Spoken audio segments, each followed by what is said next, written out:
성탄의 축복이 여러분의 가정과 심령에 충만하게 임재하기를 주 이름으로 축복합니다.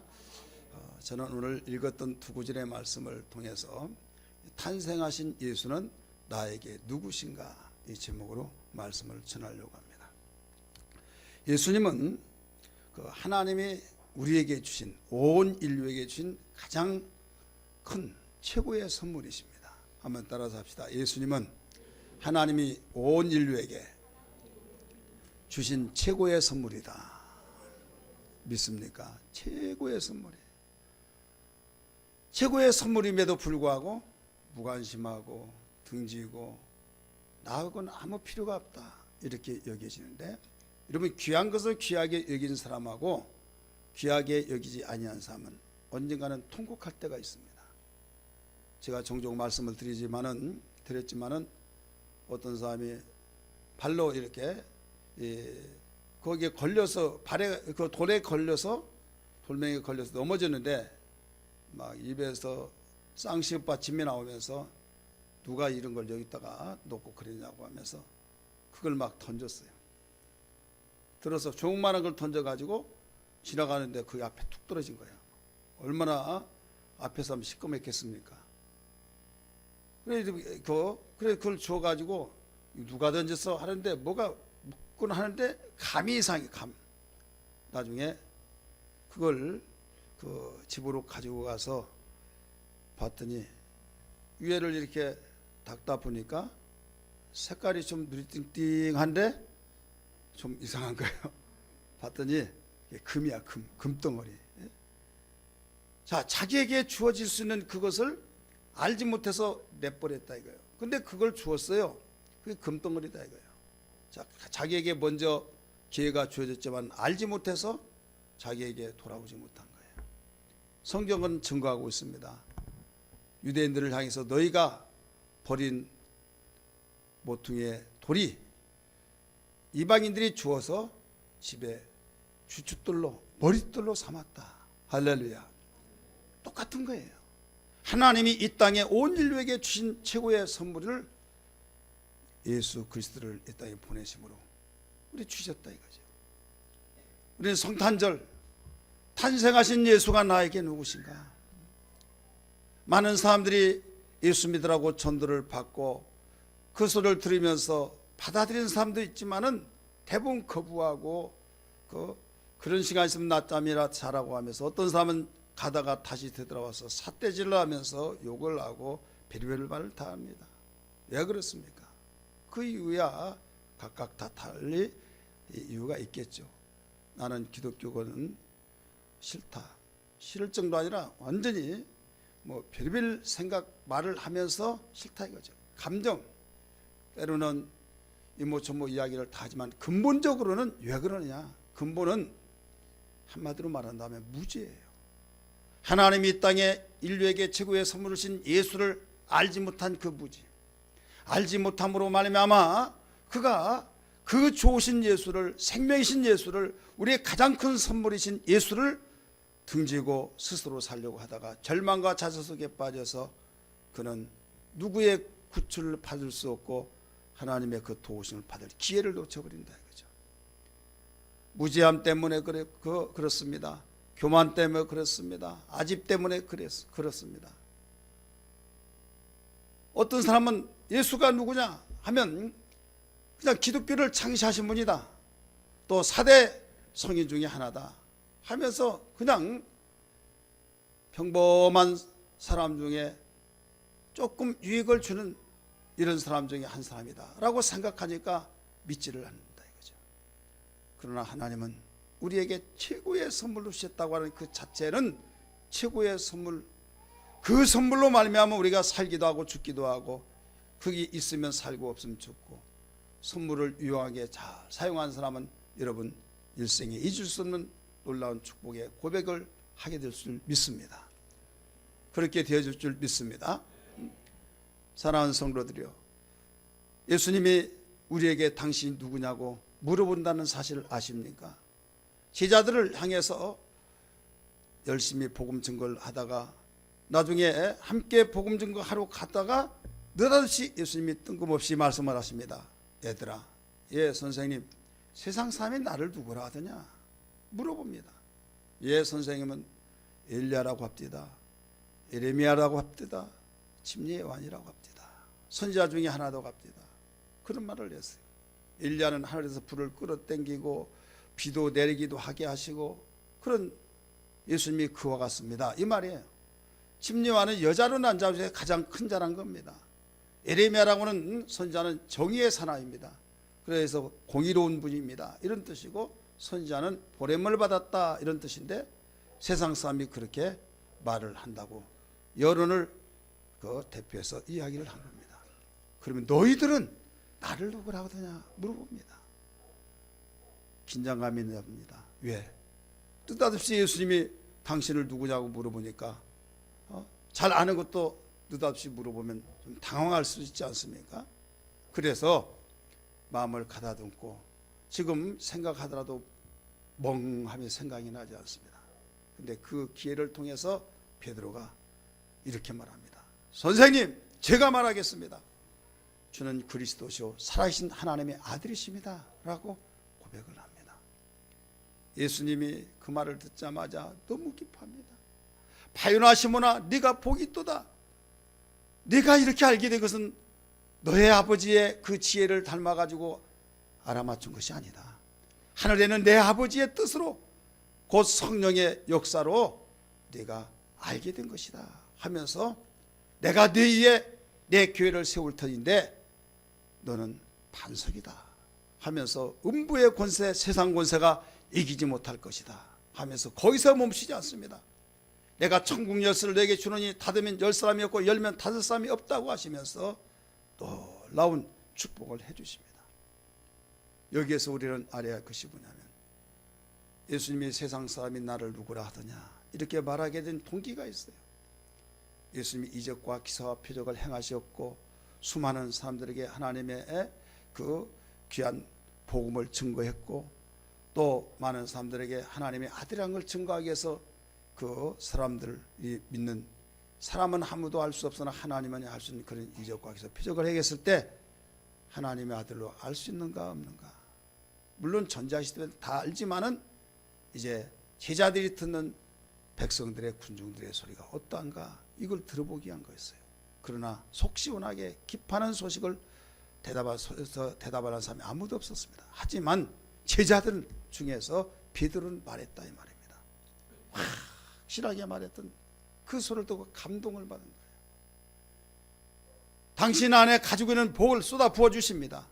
우리에게 주는 교훈이 뭡니까? 우리가 예수 믿으면서 예수님이 누구신가? 오늘 성탄절이죠. 바로 탄생하신 예수는 나에게 누구시냐 이거예요. 사랑하는 성도들이요, 여러분 우리는 예수 믿고 정말로 지금까지 수년 동안 하나님을 섬기며 신앙생활을 하고 있지만은 이런 계기를 통해서 탄생하신 예수님이 나에게 누구냐, 다른 사람에게 아니라 나에게 누구냐, 세상 사람이 나를 누구라 하더냐 말씀을 하시더니 그러면 너희는 나를 누구라 하더냐 말씀하셨듯이 여러분 개개인마다 탄생하신 예수님은 나에게 누구십니까? 왜 주님은 이 내용을 보고 그 내용을 들으시고 너무 기뻐하시고 감동을 받으시고 축복을 쏟아주셨을까요? 신앙의 가장 핵심 부분은 바로 예수님이 누구시냐를 알 때 신앙의 기초가 쌓아진 겁니다. 믿으시길 바랍니다. 예수 그리스도가 누구시냐, 이 땅에 탄생하신 그 예수가 나에게 누구시냐를 알지 못한다고 한다면 우리의 신앙은 기초 없는 집을 짓고 있는 것과 똑같습니다. 주님 말씀하시기를 기초가 든든하면 창수가 나고 홍수가 나서 비바람이 몰아닥치고 태풍이 몰아닥친다 할지라도 든든하고 견고하게 세워지지만은 모래 위에 집을 지은 자는 그냥 무너진다. 이건 어리석은 자라고 말했어요.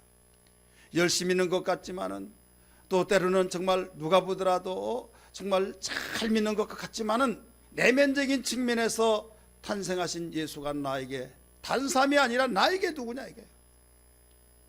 오늘 2015년 성탄절을 통해서 바로 알기를 주의 이름으로 축복합니다. 주의 이름으로 축복합니다. 심리학 박사가 교수인데 그 교수 박사가 40명의 학생들에게 그 연상 단어법을 과제를 냈습니다. 무슨 법이요? 연상 단어법, 연상 단어법을 과제를 냈는데 그 띄우지 마세요. 거기만 보고 또 듣는데 장애가 돼요. 방송실 나오지 않은 띄우니까 혼란이 일어납니다. 연상 전도법이 전도법 지금 벌써 생각이 그런 거예요. 연상 단어법을 지금 과제를 냈어요. 과제를 냈는데 나중에 다 걷어가지고 어떻게 기록을 해놨냐. 생각난 대로 적으라고 그랬어요. 근데 어떤 단어를 제시해 놓은 거 하면 크리스마스라고 하는 단어를 준 거예요. 크리스마스라고 하는 단어에 생각난 대로 기록을 해라. 그래서 제출을 다 했는데 어떤 내용인가 하면 추리, 그 다음에 캐롤, 산타크로스, 더 나가서 가시나무, 선물, 성탄절 선물 많이 받잖아요. 선물, 또 휴가, 다양하게 40명이 각각 다 다르게 나왔어요. 반복도 있었지만은, 근데 서글프게도 예수의 생일이라고 한 단어는 하나도 안 나온 거예요. 무슨 생일이 안 나왔다고요? 예수의 생일. 이 세상에 하나님이 보내주신 가운데서 탄생하신 생일이라는 단어는 하나도 안 나왔다. 이것은 무엇을 의미하고 있습니까? 성탄절에 들뜨고 기쁘고 기다려지고 또 준비하고, 그런데도 정작 알아야 할 그분에 대해서는 모르더라 이거예요. 여러분은 어떻습니까? 성탄절 할 때 무슨 생각이 먼저 납니까? 성탄절 할 때, 크리스마스 할 때 뭐가 먼저 생각이 나느냐 이거죠. 이 땅에 태어나신 예수 그리스도의 그 생일이라고 하는 그 단어 하나 나오지 않았다고 하는 것은 얼마나 슬픈 일인지.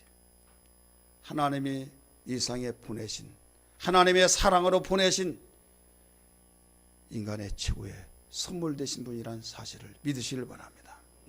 신구약 성경 모두 다 예수님에 대해서 가르쳐주고 있습니다. 구약도 오실 예수에 대해서, 신약은 이미 오신 예수에 대해서, 구약도 신약도 모두 예수에 대해서 가르쳐 주었는데, 성경이 예수에 대해서 가르쳐 주었음에도 불구하고 그분이 누구란 걸 모른다고 한다면 우리의 신앙은 다시 재정립하여서 나가야 할 줄 믿으시길 바랍니다.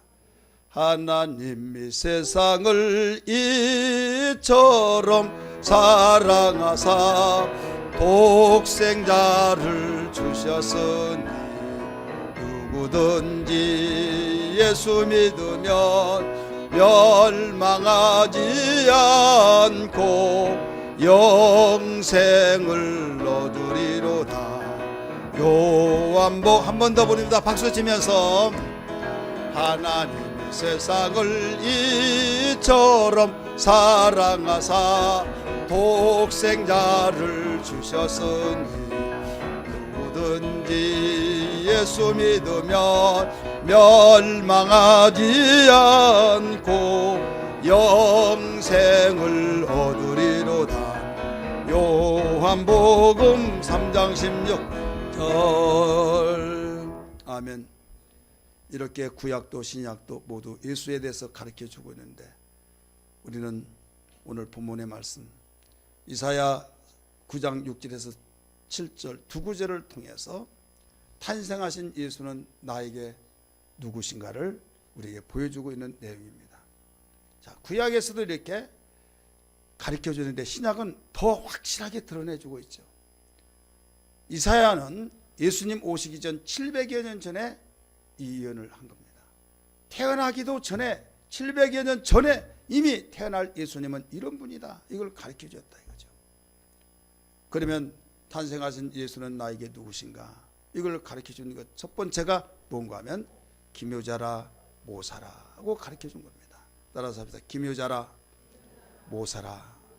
우리 9절 6절 말씀 한번 보겠습니다. 6절 시작. 이는 한 아기가 우리에게서 낳았고 한 아들을 우리에게 주신 바 되었는데 그의 어깨는 정사를 메었고 그의 이름은 기묘자라 모사라. 아멘. 자, 어깨는 무엇을 맸다고 그랬어요? 정사를 맸다. 정치할 때 한번 짰습니다. 일사 짰습니다. 집사 자. 그러니까 여기에 그 정치의 일을 도맡아서 모든 것을 행하시는 일하시는 그분이 바로 나타났다 이거죠.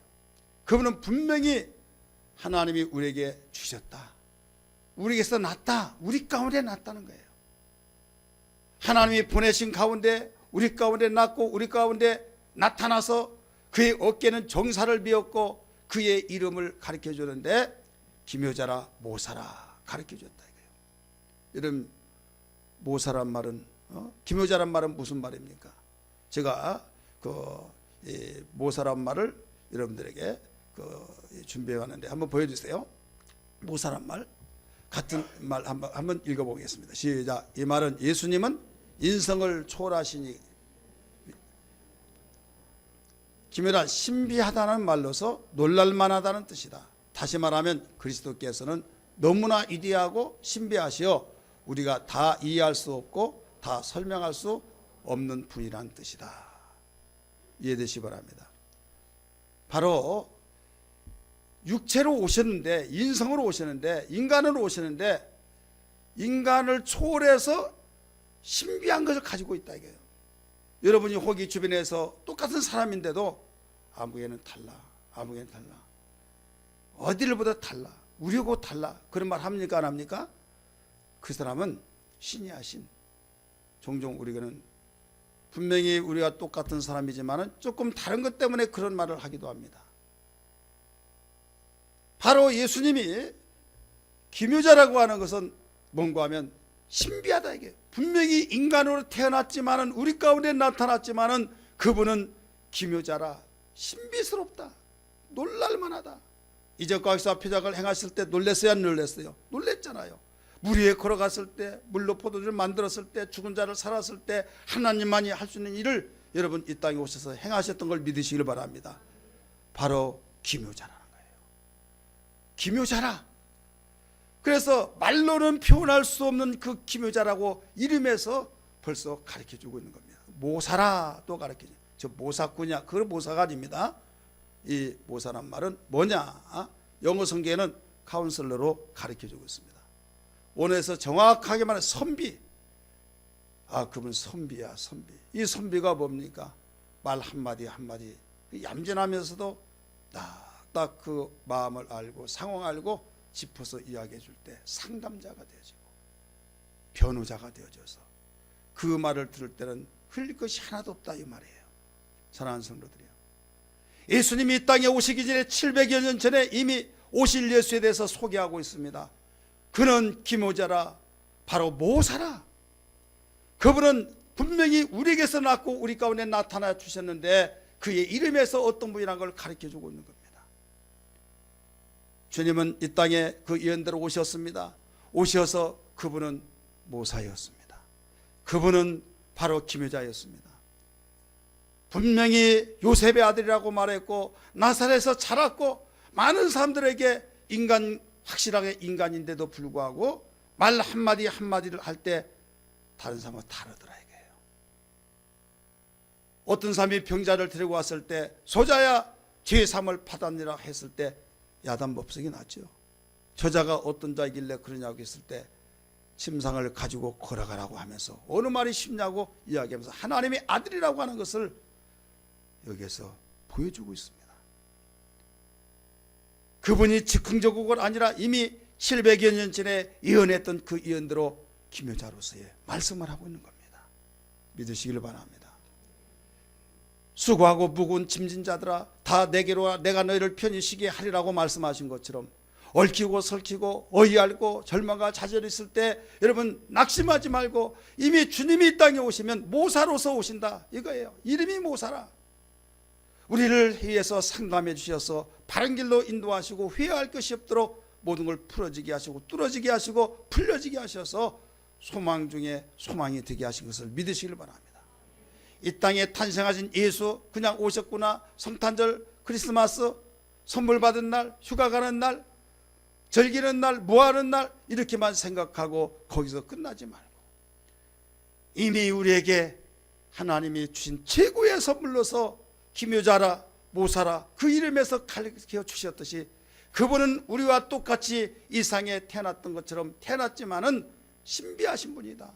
그분은 하나님이시다. 그분은 무엇보다도 우리의 모든 것을 다 꿰뚫어 보시고 아셔서 인간을 주관하시고 역사를 주관하시고 생사방을 주관하셔서 모든 걸 잘 아시기 때문에 그분께 나오는 자마다 다 해결받고 그분께 나오는 자마다 마음의 평강을 얻고 모두 절망과 찾을 수 있겠지만 나와서 그 말씀 들으면 소망이 생기고 오직 승리만 있는 것을 믿으시길 바랍니다. 두 번째, 땅에 탄생하신 예수는 나에게 누구시냐? 전능하신 하나님이시라 라고 가르쳐 주셨어요. 6절 다시 봅니다. 6절 읽었던 그 말씀, 모사라 다음에 뭐라고 그랬습니까? 전능하신 하나님이시라. 따라서 합시다. 전능하신 하나님이시라. 그의 이름은 뭐라고 그랬습니까? 바로 기묘자라, 모사라, 그 다음에 전능하신 하나님이시라. 예수가 하나님의 아들이신 걸 믿습니까? 믿는데 왜 하나님이라고 합니까? 왜 하나님이냐 이거죠. 여러분, 동양의 개념하고 서양의 개념이 다른데 하나님에 대한 오해를 하는 사람이 많습니다. 그 이유는 뭐냐면 많이 들어서 하는데 예수님이 하나님이다 쇠뇌되어지듯이 그냥 하도 듣다가 보니까 그런가 보다 하면서 어딘가 모르게 퀘션이 붙은 거예요. 그래서 여호와증들한테 넘어가는 겁니다. 아버지하고 아들하고 같냐? 그러면 꼼짝 못합니다. 어떻게 아버지하고 아들하고 같냐 이거예요. 그러면서 아버지가 따로 있고 아들이 따로 있는데 당신 이왕에 믿을 거 아들 믿지 말고 아버지 믿으라. 그분에 의해서 모든 것이 이루어졌기 때문에, 그러니까 옳거니 그동안에 마음에 맺혔고 누구한테 말하면 이것도 모르냐고 할까봐 의무를 갖고 있는데 바로 이것이 아니고 그 넘어가 버리는 거예요. 하나님에 대해서 오해하지 마세요. 왜 그런가 하면 하나님에 대해서 우리 동양적인 개념에서는요, 아버지하고 아들하고 같을 수가 없어요. 그래서 아버지의 함자에 대해 물어보면요, 홍자 기자 함자 우리 말자입니다. 뭐 이런 식으로 그 한자 한자 딱딱 끊어서 절대 거기에 아버지의 이름도 제대로 눈알 수 없는 아버지의 그 위엄, 아들은 어디까지 바로 자녀로서의 넘볼 수 없는 그런 관계 개념을 가지고 있다 이거죠. 그런데 서양의 개념은 그렇지 않습니다. 아버지와 아들은 하나다, 이걸 가르쳐주고 있어요, 서양의 개념은. 그래서 찰스 1세, 찰스 2세 부시, 아버지도 부시고 아들도 부시 아니에요? 부시잖아요.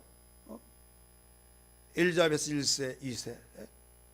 그러면서 서양의 개념 자체가 아버지하고 아들은 하나다, 이걸 가르쳐 주는데 동양의 개념에서 볼 때는 틀리다 이거예요. 신앙이 여러분 뜨겁고 신앙이 살아있고 신앙이 경건하고 믿음이 있을 때는요, 하나님 말씀 기록된 걸 다 받아들입니다. 근데 신앙이 떨어지면 나중에 우리 육신의 생각이 나요. 육신의 생각으로 뒤바뀌어지면서 타락이 되기 시작합니다. 하나님께서 지구촌에 유일하게 하나님 사상으로 하나님 유대인들의 이 사상을 가르쳐 준 것이 뭐냐면 외라고 하는 음란스러워 포기하시고 모든 것들을 히브리 개념이 있어요. 하나님 개념으로 가르쳐 준 것, 그것을 가지고 살아간 사람이 히브리 민족입니다. 그래서 시간도 제가 말씀을 드렸듯이 우리가 사용하는 시간, 우리는 어디에서 시작입니까? 아침에 해가 딱 뜨면 야 오늘 또 시작이다, 좋은 날이면 좋은 날입니다 하면서 시작해요. 나중에 해가 넘어가고 집에 왔을 때 오늘 또 하루 다 지냈네 하면서 하루가 딱 끝났다 이거예요. 근데 유대인들은 어떻습니까? 해가 딱 넘어가면 시작이에요.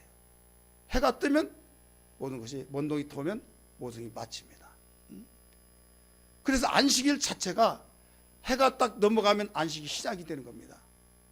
해가 떠오르면 안식일이 해제가 됩니다. 마쳤다 이거죠. 그러니까 유대인의 개념과 바로 우리의 헬라적 개념 달라요. 그래서 유대인들의 개념은 지금도 하나님의 사상을 가지고 그 개념으로 모든 걸 보고 있습니다. 근데 신앙이 떨어져 버리면 모든 세상 사람이 사용하는 헬라적 개념으로 봐버린 거예요. 우리 생각도 마찬가지예요.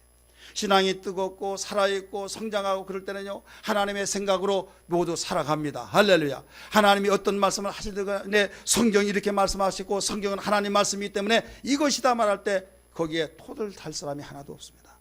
그러나 신앙이 다운되어지고 믿음이 떨어지면요, 야 이건 이렇게 생각했는데 어떻게 그럴 수 있냐 하면서 계속 어떻게 하며 꼬리를 뭅니다. 그래서 로마서에 바울은 가르쳐 줍니다. 육신의 생각은 사망이요 영의 생각 하나님의 생각은 생명과 평안이라고 가르쳐 준 것을 믿으시길 바랍니다. 예수님이 나는 아버지와 하나다, 아버지와 동등됩니다. 그러니까 뭐라고 아십니까? 거기에서 너는 신성모독이다. 어떻게 하나님과 하나라고 했느냐? 우리 같이 한번 읽을까요? 33절 요한복음 10장 시작. 유대인들이 대답하여 선한 일로 말미암아 우리가 너희를 돌로 치려는 것이 아니라 신성모독으로 말미암이니 네가 사람이 되어 자칭 하나님이라 함이로다. 나는 하나님이다. 나는 하나님의 아들이다. 하나님의 아들이다. 그러면 하나님이다. 그러니까 신성모독이다. 그걸로 돌려 치려고 하는 거예요. 착한 일에서 좋은 일에서 그것 때문에 돌려 치려고 한 것이나 너는 자칭 하나님이라고 했기 때문에 그걸로 인하여서 우리가 죽이려고 하는 것이다. 이렇게 가르쳐 줍니다. 예수님은 뭐라고 했습니까? 아버지와 나는 하나다고 하는 거예요. 하나. 요한복음 10장 30절 말씀 읽습니다. 10장 30절 시작. 나와 아버지는 하나이라 하신대. 자, 예수님이 그들을 향해서 가르쳐 줘요. 나와 아버지는 하나다. 보내신 하나님이 하나님이면 아들도 하나님이다. 그래서 전능하신 하나님이라. 할렐루야. 믿으시길 바랍니다.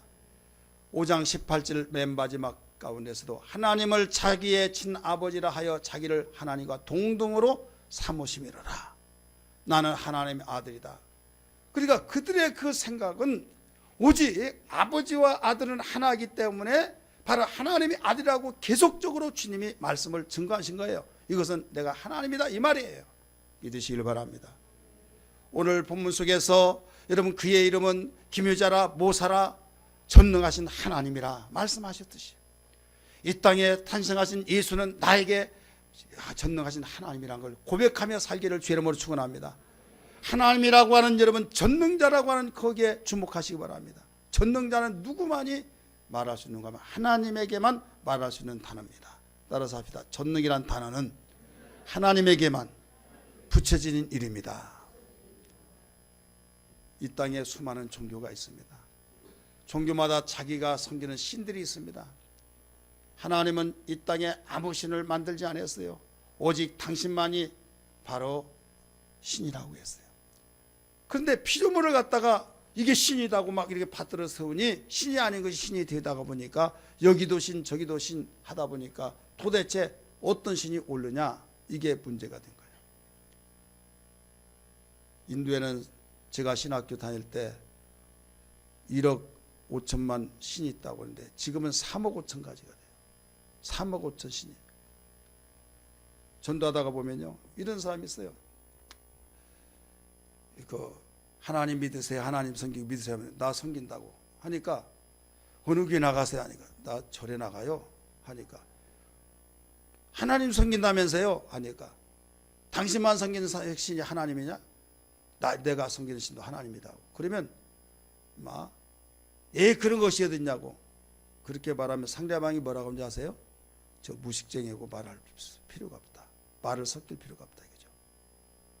지네들만 섬기는 신이 하나님이고 우리가 섬기는 신은 하나님 아니냐 이거예요. 여러분 하나님이라는 단어는 이름이지 그 존재가 아니에요. 엘로힘이라고는 히브리 말인데요. 이건 전능자, 못할 것이 없다 이 말이에요.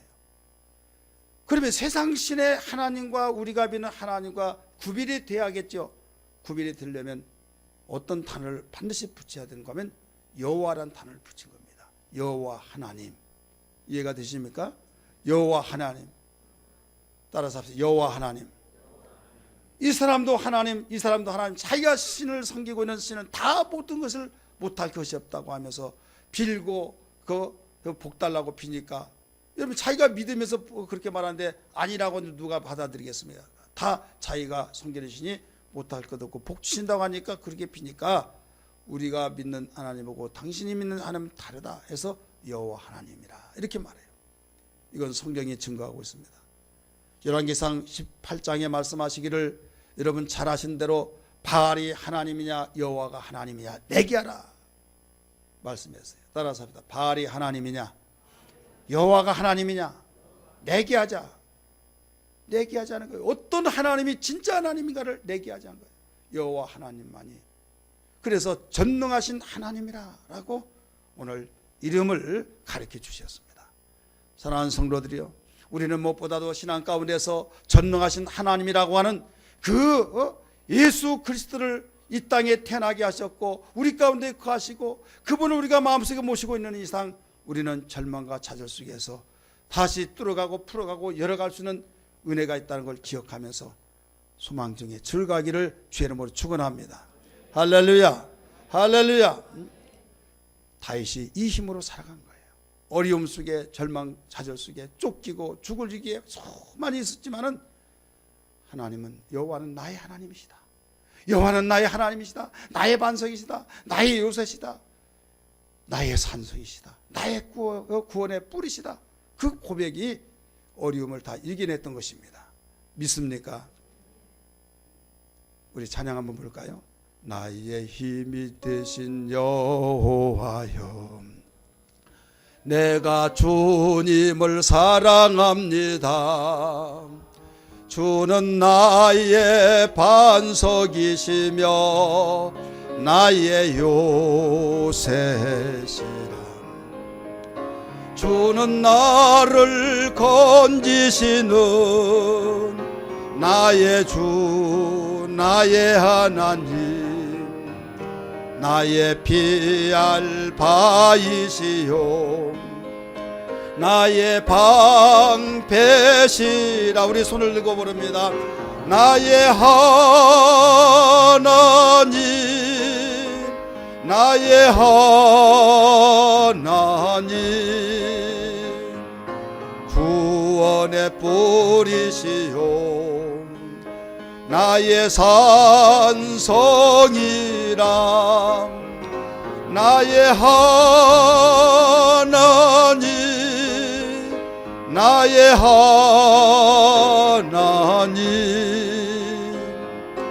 그는 나의 여호와, 나의 구세, 나의 하나님, 나의 하나님, 나의 하나님, 나의 하나님, 그는 나의 여호와, 나의 구세주. 할렐루야. 탄생하신 예수는 여러분에게 누구십니까? 김유자요, 보살이십니다. 전능하신 하나님이십니다. 오늘 본문에서 세 번째 가르쳐 주기를 영존하신 아버지라고 가르쳐 주셨습니다. 따라서 합시다. 탄생하신 예수는 나에게 누구신가? 누구예요? 영존하신 아버지라. 자, 예수가 하나님의 아들이신 걸 믿습니까? 근데 여기서는 아버지라는 거예요. 아버지. 도대체 이거 뒤죽박죽하고 앞뒤가 맞지 않으니 여러분 의문스럽지 않습니까? 자, 의문스럽습니까? 의문스럽지 않습니까? 솔직하게 우리 옆에 분에게 물어보세요. 예수님이 하나님의 아들이신데 여기서는 아버지라고 하는데 그 앞뒤가 안 맞는다고 그러냐 안 그러냐고 한번 물어보세요. 나 찾아보지 마시고. 물어보지는 못하고 속으로 끙끙 앓고 누가 뭐라고 하면 그냥 믿어 이렇게 써놨으니까 그런 사람들이 많이 있는데요. 오늘 이 시간에 해결되기를 주의 이름으로 축원합니다. 선지자 이사야는 탄생하실 예수에 대해서 그의 이름은 기묘자라 보호사라 전능하신 하나님이라. 세 번째, 그는 영존하신 아버지라. 영원히 존재하시는 아버지라는 거예요.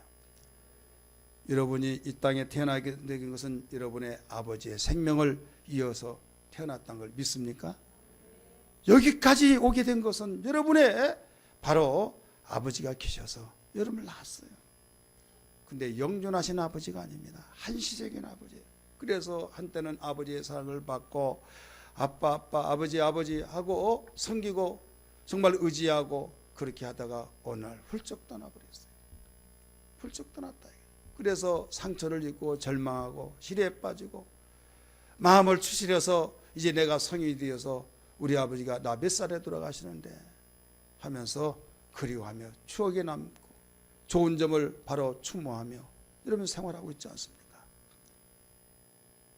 우리는 아버지라고 하는 그 말을 여기에서도 마찬가지로 동양의 개념은요, 아버지는 그냥 나를 낳아주신 분, 나를 낳아주시면 아버지다. 그걸 한 가지로만 딱 결론을 내립니다. 그렇습니다. 그래서 생부, 양부 해서 나를 낳아주신 분 막 이렇게 구분을 시키잖아요. 근데 서양의 개념은 그렇지 않습니다. 히브리 사상은 그렇지 않습니다. 아버지라고 하는 그 뜻이 무슨 뜻인가 하면, 아버지라는 뜻은 생명의 근원이에요. 따라서 생명의 근원, 보호자, 공급자. 아버지라고 하는 뜻은 세 가지를 가리키고 있습니다. 얼마 전에 아동학대로 인하여서 사회가 떠들썩했던 사건을 우리가 잘 알고 있지 않습니까? 아버지가 나왔어요. 11살이 되었습니다. 학대해서 16kg 나오지 않습니까?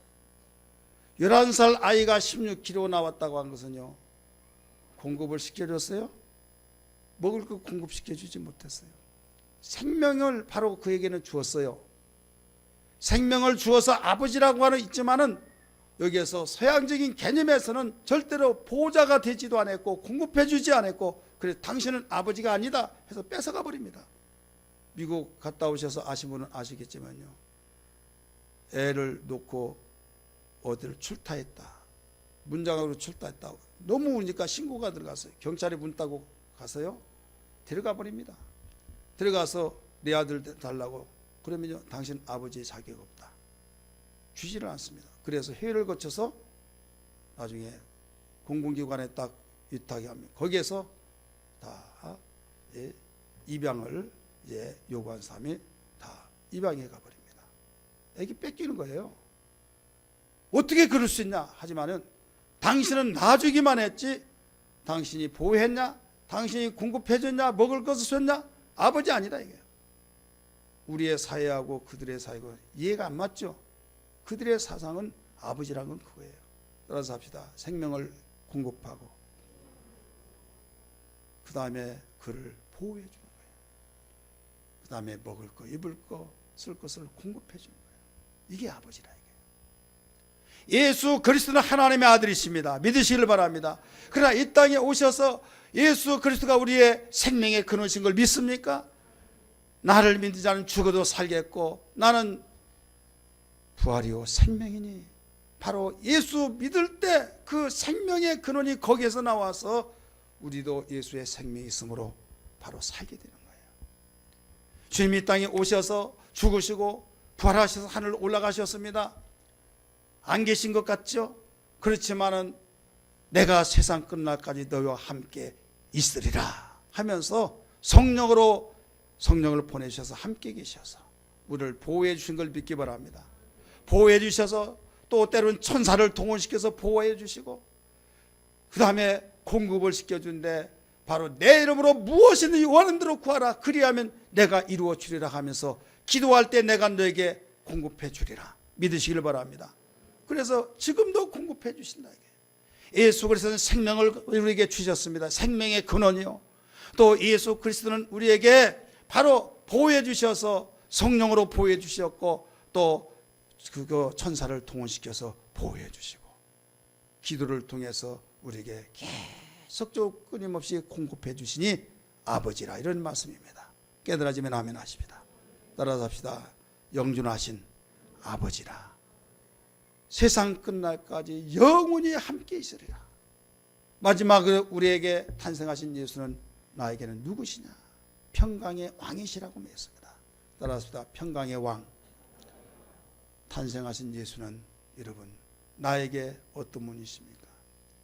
막연하게 예수 하지 마시고 그분은 나에게 어떤 분이냐? 평강의 왕이다. 사람이 누구를 만나느냐에 따라서 불안하기도 하고 또 평안하기도 그런데, 평안한 사람 만나면 평안해져요. 불안한 사람 만나면요 같이 불안해집니다. 이 땅에 탄생하신 예수는 바로 평강의 왕이라고 가르쳐 주셨어요. 6절 말씀 다시 봅니다. 같이 읽습니다. 6절 말씀 시작. 한 아이를 우리에게 주신 바 되었는데 그의 어깨는 정사를 메었고 그의 이름은 기묘자라 모사라 전능하신 하나님이라 영존하신 아버지라 평강의 왕이라 할 것임이라. 할렐루야. 평강의 왕이라 할 것입니다. 여러분 평안하시기를 원하십니까? 평안하고 강건해서 여러분의 행복이 있기를 원하시면 아멘 하시기 바랍니다. 2015년 성탄절을 통해서 이런 은혜가 있기를 주의 이름으로 축원합니다. 이 땅에 탄생하신 예수는 우리에게 있어서 바로 평강의 왕이십니다. 그런데 오늘날 이 사회는 평강보다는 불행하고 정말 복잡하고 내가 뭐 때문에 사나 이 복잡한 세상에 하면서 빌어먹을 놈의 세상, 망할 놈의 세상 하면서 이 세상을 피곤하며 생활하고 있어요. 그 이유가 왜 그렇습니까? 이 평강이 어떻게 해서 이루어지는가를 알지 못한 무지 때문에 그렇습니다. 예수가 평강의 왕이면 그를 만나야 된다 이거예요. 믿으시기 바랍니다. 평강의 왕을 만나면 평강해진 겁니다. 그런데 인간은 하나님과의 단절된 것이 죄 때문에 단절되는데 예수께서 이 땅에 오셔서 하나님과 인간 사이의 죄로 가로막힌 담벽을 다 허물어 버리시고 거기에 교통을 하게 만들었다 이거예요. 그래서 주님을 만나게 해주신 겁니다. 나는 곧 길이요 진리요 생명이니 말씀하고 있잖아요. 주님을 만날 수는 하나님을 만날 수는 길이 되어 주셔서 평강의 왕을 만나게 된다 이거예요.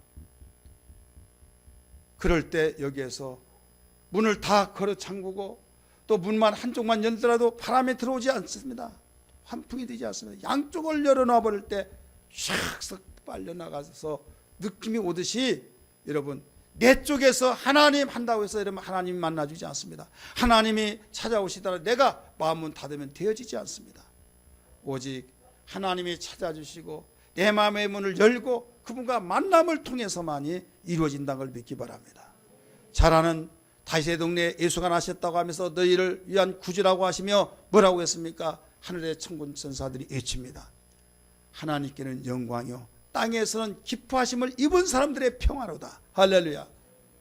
모든 사람이 평강하기를 원하고 평화가 이 땅에 있기를 원하는데 오늘날도 그 평화를 누리지 못하고 있습니다. 그 이유는 하나님께서는 아들을 보내주셨습니다. 평강의 왕으로 보내주셨습니다. 하는데 예수가 누구신지를 모르니까 마음의 문을 닫고 있습니다. 그렇기 때문에 아무리 하나님이 최고의 선물을 주시더라도 그 선물을 누릴 수가 없는 거예요. 깨달아지면 아멘 하십니다. 분명히 말씀하시며 땅에서는 이 땅 사람들이 살고 있잖아요. 하나님이 기뻐하신 사람들에게 주시는 것이 평안하다. 하나님이 우리에게 최고의 선물을 주셨다는 걸 알고 하나님 감사합니다. 나 같은 것이 무엇이길래 우리가 무엇이길래 이 사랑을 받습니까? 죄송하면서도 감사하다고 하면서 두 손 벌리면서 그 기쁨을 맞이할 수 있는 기뻐하신 사람들에게 평화로다. 그분을 맞이해야만 됩니다. 예수 믿어야만 됩니다. 구세주로 영접해야만 됩니다. 평강의 왕을 모셔야만 됩니다. 그럴 때 진정한 평강이 우리에게 주어진 겁니다. 사랑하는 성도들이요, 여러분의 가정, 부모, 형제, 이웃, 친척, 일가, 자녀들 예수 믿지 아니한다고 한다면 아무리 금은부화가 있고 권력이 있다 할지라도 절대 평강이 이루어지지 않습니다. 재산 때문에 물질 때문에 싸우고 정말로 참 꼴보기나 하는 사람들을 볼 수 있잖아요.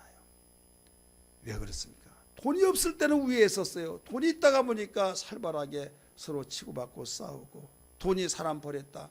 돈 가지고만 해결된 것이 아니에요. 하나님이 주신 평강의 맛을 보여야 될 줄 믿습니다. 예수 통해서만 이루어진다는 걸 믿기 바랍니다. 예수 믿어야만 됩니다.